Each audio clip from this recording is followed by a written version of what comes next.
There's truly one move out there that the Arizona Cardinals need to make to actually become a playoff caliber team. This might be it.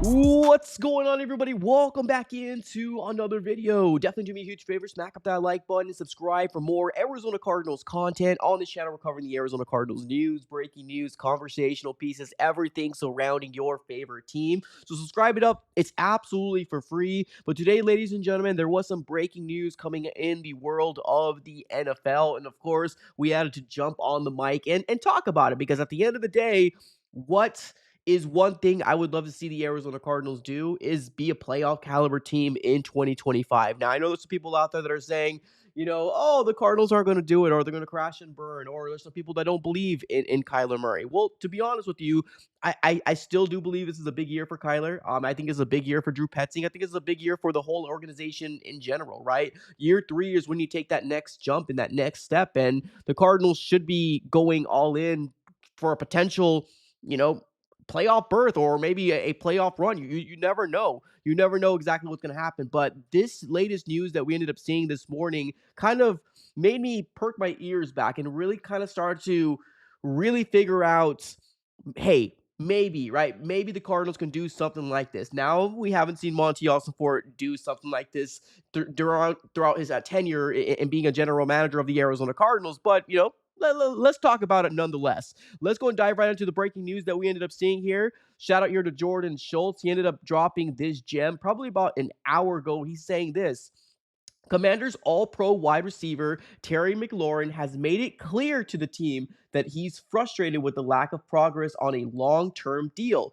As previously reported, McLaurin unexpectedly left voluntary workouts after initially attending, and it remains to be seen whether he will report for mandatory minicamp. McLaurin is entering the final year of his contract. Talks have been minimal. Now, Jordan Schultz does retweet this original post, and he ends up coming out saying this: Offseason programs are crucial for young QBs, and as Jaden Daniels looks to build on a strong rookie season, it's surprising the team hasn't prioritized a new deal for McLaurin, especially after the All-Pro wide receiver career year. Now, we do have these stats here of Terry McLaurin and what he's been doing in the NFL. He's been doing nothing but absolutely killing it. Like, this is a number one wide receiver in the NFL, and he's had a really good connection with Jaden Daniels over there. Now, they did add Deebo Samuel in a trade. Deebo Samuel is he's not in the caliber in terms of a type of wide receiver that Terry McLaurin is. So I'm actually kind of confused with this as well, pertaining to why aren't the Commanders making a move and try to satisfy your number one wide receiver, right? Because you got Deebo, but he's not your number one. Deebo Samuel is your gadget player, right? The guy you're going to be able to use out of your backfield, right? Your jet sweep type of guy. He's not great with being a wide receiver routes. Like, that's not Deebo Samuel's game. So this is very, very intriguing storyline that we're going to probably be following here until Terry McLaurin gets extended, or B, he does end up getting traded to any other NFL team. But as of right now, I am taking a look at, Terry McLaurin's contract. I believe he does have a cap hit right now of, I believe, $25 million per over the cap. Now, also another thing to talk about is this is his last year under contract. He's got a voided out year in 2026. So he's looking to restructure and rework his contract. Right now, he's 29 years old. He will be 30 years old at the start of the 2025 regular season. But this is a guy and a player that has a lot of tread in his tires still, right? Is a player that's going to be very, very good if he goes to any team, in the NFL.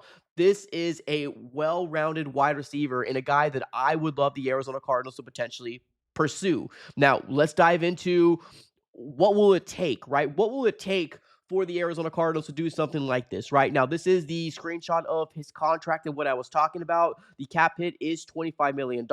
I do have it set here for a post-June 1st trade. In case the Commanders do decide to do something like this, they could have a cap savings of $19.9 million and dead money of $5.6 million. Now, that 2026 year, right? That's what we're talking about. That's the voided out year that he's trying to restructure his deal. He does deserve to have some sort of contract extension. I believe this man has done everything in his power to make sure that obviously the Commanders have been put back on the map now. Jaden Daniels did also, put some work into doing that as well. But this guy right here in Terry McLaurin, man, he deserves it. He absolutely does. Now, I also do have a screenshot here of the last wide receiver that I can think of in terms of the caliber type of wide receiver that was traded, in prior years. And the big one I can think of is Stefon Diggs. I didn't want to put, George Pickens on here. I know that was kind of recent, but he's younger, right? When Stefon Diggs was traded, he was around the same age as Terry McLaurin. So I kind of wanted to get a grasp of, what will it take.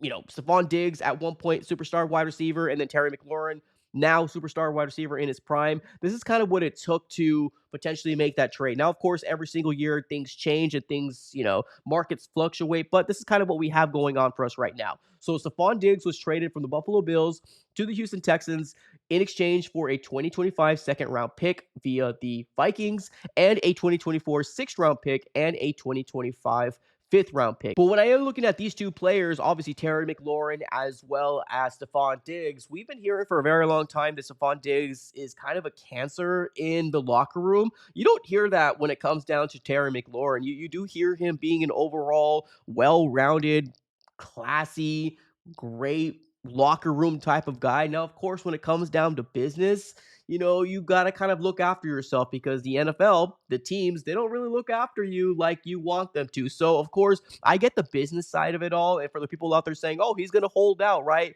This is what, we saw Brandon Ayuk doing and he ended up getting hurt. Well, yeah, I mean, unfortunately, sometimes you got to play the hands that you're dealt. And unfortunately for the 49ers, when they paid Brandon Ayuk, he ended up getting hurt within the first couple weeks of the season. Now, Terry McLaurin has had a longevity of for the most part, being able to stay healthy. But this guy is nowhere near ever talked about being a bad locker room guy. So I really do think that the Arizona Cardinals should potentially pursue a move like this. Now, like I mentioned a little earlier, have we seen Monty Ossenfort make a move like this before? Because I like to look at trends. I look to look at history. And for the most part, Monty Ossenfort has not, right? He has not done things like this before. But one thing that gives me a little grace and a little bit, I guess, light at the end of the tunnel is that when the moment that the Browns had to cut Dalvin Tomlinson, the Cardinals jumped on the opportunity to bring him to the Arizona Cardinals, which is pretty darn awesome that the Cardinals were able to do that really, really quickly. Now, obviously, it's different between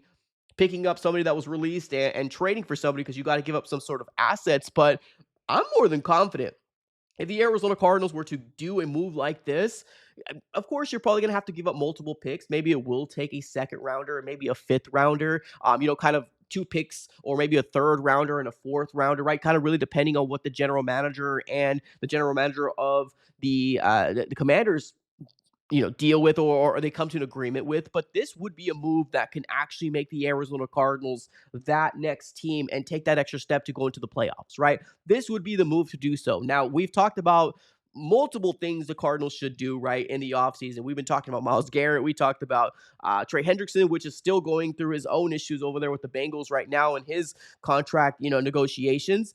But this right here, when I look at the Arizona Cardinals heading into 2025, there's really two positions that I'm a little worried about when it comes down to. I hope the Cardinals can address it a little better, but we're going to be rolling with the way that we're going to be rolling. But there's two positions that I'm kind of a little worried about. One on the offensive side of the ball, and the other one on the defensive side of the ball. Right on the defensive side of the ball, middle linebacker, primarily that Mike linebacker spot where Kaiser White was playing.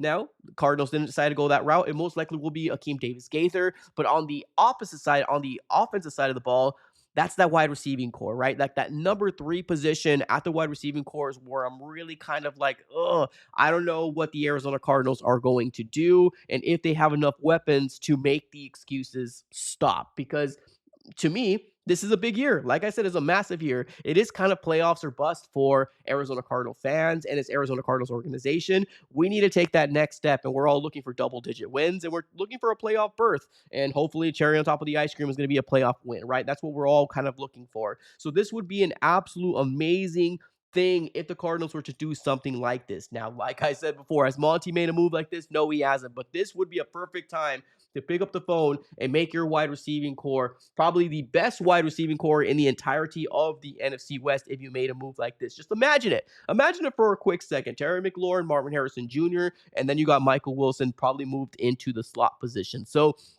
overall, do I think it's going to happen? I don't know. I don't know if the Cardinals are going to do something like this. Now, as of right now, the last time I looked per over the cap, they do have about $32.2 million left in effective cap space. We are still within top 10 of the most amount of cap space. Now, obviously, if the Cardinals were to use draft capital, they're going to have to give him an extension because that's exactly what he's fighting for. So you also have to use some of your cap to maneuver a way to satisfy a player that's coming in here. But he's got all the talent in the world to be a great wide receiver in the NFL. We've already seen the proof in the pudding, right? It's not like we're talking about a guy that has not shown, you know, that he can do it. He's been doing it since 2019, since he's come into the NFL, right? He's had multiple 1,000-yard seasons, with the exception of his rookie year, and that was what, 919 yards, but like an amazing year in 2024 with Jaden Daniels with 13 touchdowns. This guy is absolutely the player I would love the Arizona Cardinals to potentially bring in. This would be a difference maker. This would be a difference maker for the Arizona Cardinals if they were to do something like this. Now, I'm very curious to figure out what your guys' thoughts are. Are you confident with the wide receiving core right now for the Arizona Cardinals? Let me know in the comments below. Do you believe in Greg Dortch? Do you believe in Xavier Weaver? Do you believe in, Zay Jones? Let me know in the comments. But right now, I see a real big opportunity here for the Cardinals to potentially pounce on it. Do I think it's going to happen? Probably not. But man, it's exciting to dream. This would make the Arizona Cardinals offense absolutely unstoppable if they were to do something like this. But all right, everybody, let me know here in the comments below. I appreciate y'all for tuning in as always. Have a great rest of your day and go Cardinals.